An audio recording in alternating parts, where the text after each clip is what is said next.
আপনার বিরুদ্ধে যদি মামলা হয় বা অ্যারেস্ট ওয়ারেন্ট বের হয়, তাহলে সেক্ষেত্রে কি আপনি বিদেশে যেতে পারবেন, নাকি আপনার জন্য বিদেশে যাওয়া একদম নিষিদ্ধ? কোন কোন মামলা হলে মূলত আপনি বিদেশে যেতে পারবেন না? Hello everyone, this is advocate Joya Akter, Dhaka জজ কোর্ট, বাংলাদেশ।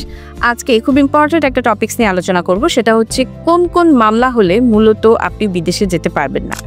আমাদের অনেকেরই একটা ধারণা থাকে যে কোনো মামলা হয়ে গেলে হয়তোবা আমি বিদেশে যেতে পারবো না, ইমিগ্রেশনে হয়তোবা আমি আটকায় যাব, বা কোনো না কোনো কারণে হয়তোবা বিদেশে যাওয়া আমার জন্য পসিবল হবে না।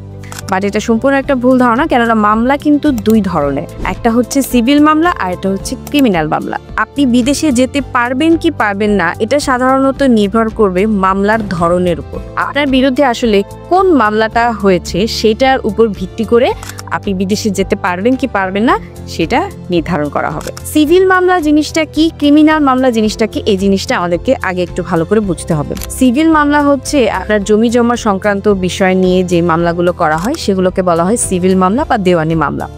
এছাড়াও আপনার পারিবারিক আদালতের যে মামলাগুলো হয়ে থাকে, অর্থাৎ পারিবারিক মামলাগুলো লাইক ডিভোর্সের মামলা, দিনমোহরের মামলা, তারপর পদাধিকারের মামলা অর্থাৎ পদের অধিকারের মামলা, এই ধরনের যে মামলাগুলো থাকে, ধর্মীয় সংক্রান্ত মামলা, এই যে বিষয়গুলো থাকে ছোটোখাটো, এগুলোকে বলা হয় সিভিল মামলা বা দেওয়ানি মামলা। মূলত আমরা সিভিল মামলা বলতে জমি জমা সংক্রান্ত বিষয় নিয়েই বুঝি, কিন্তু পারিবারিক আদালতের যে মামলাগুলো থাকে এগুলোও কিন্তু সিভিল মামলার আন্ডারেই পড়ে।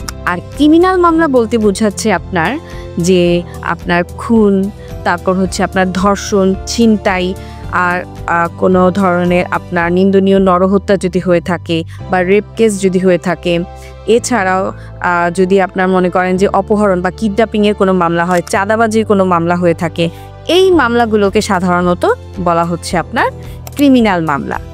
সো এখন প্রশ্ন হচ্ছে কোন মামলাগুলো হলে আপনি বিদেশে যেতে পারবেন না, কোন মামলাগুলো হলে আপনি বিদেশে যেতে পারবেন।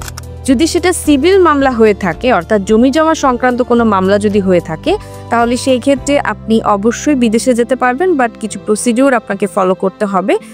সেই প্রসিডিউরগুলো ফলো করার মাধ্যমে আপনি হয়তো বা কাউকে পাওয়ার অফ অ্যাটর্নি দিয়ে যেতে পারেন আপনার এই সিভিল মামলাটা পরিচালনা করার জন্য, বা আপনার যদি হাজিরা থেকে থাকে তাহলে সেই ক্ষেত্রে সেই হাজিরাটা দিয়ে আদালতের কাছ থেকে পারমিশন নিয়ে আপনি বিদেশে অনায়াসেই যেতে পারবেন, তাতে কোনো সমস্যা হবে না।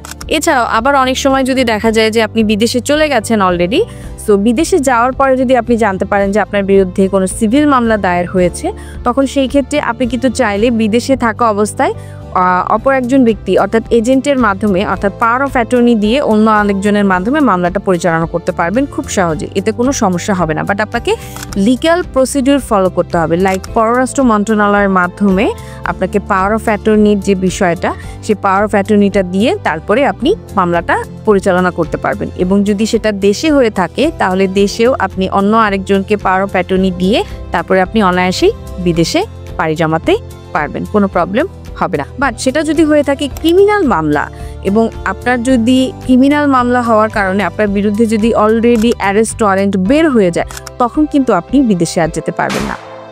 তার কারণ অ্যারেস্ট ওয়ারেন্টটা বের হলে কিন্তু এটা যেমন স্থানীয় থানার দেয়া হয়, ঠিক তেমনিভাবে কিন্তু ইমিগ্রেশন যে সেন্টারগুলো থাকে, অর্থাৎ জলবন্দর, তারপর স্থলবন্দর, এছাড়াও হচ্ছে আপনার বিমানবন্দর, এই সব জায়গায় ইমিগ্রেশন পুলিশের কাছে কিন্তু এই অ্যারেস্ট ওয়ারেন্টটা দিয়ে দেওয়া হয়।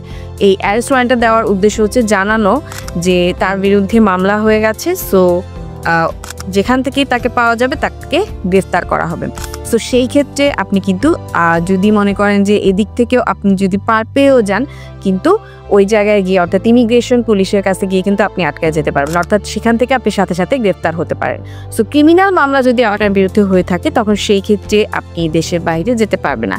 বাট আপনি যদি জামিন নিতে পারেন, অর্থাৎ এবং জামিন নিয়ে যদি আপনি আদালতের কাছে নিজেকে নির্দোষিতা প্রমাণ করতে পারেন, বা উপযুক্ত সাক্ষ্য প্রমাণের মাধ্যমে মামলাটা যদি আপনি ফাইনালি ডিসমিস করতে পারেন, অর্থাৎ খারিজ করতে পারেন, তবে সেই ক্ষেত্রে আপনি ক্রিমিনাল মামলার ক্ষেত্রেও দেশের বাইরে যেতে পারবেন। বাট সেই ক্ষেত্রে অবশ্যই আপনাকে বললাম না, উপযুক্ত সাক্ষ্য প্রমাণের মাধ্যমে আপনাকে আগে মামলায় প্রমাণ করতে হবে যে আপনি নির্দোষ, এবং জামিন সঠিক পর্যায়ে আপনাকে নিতে হবে।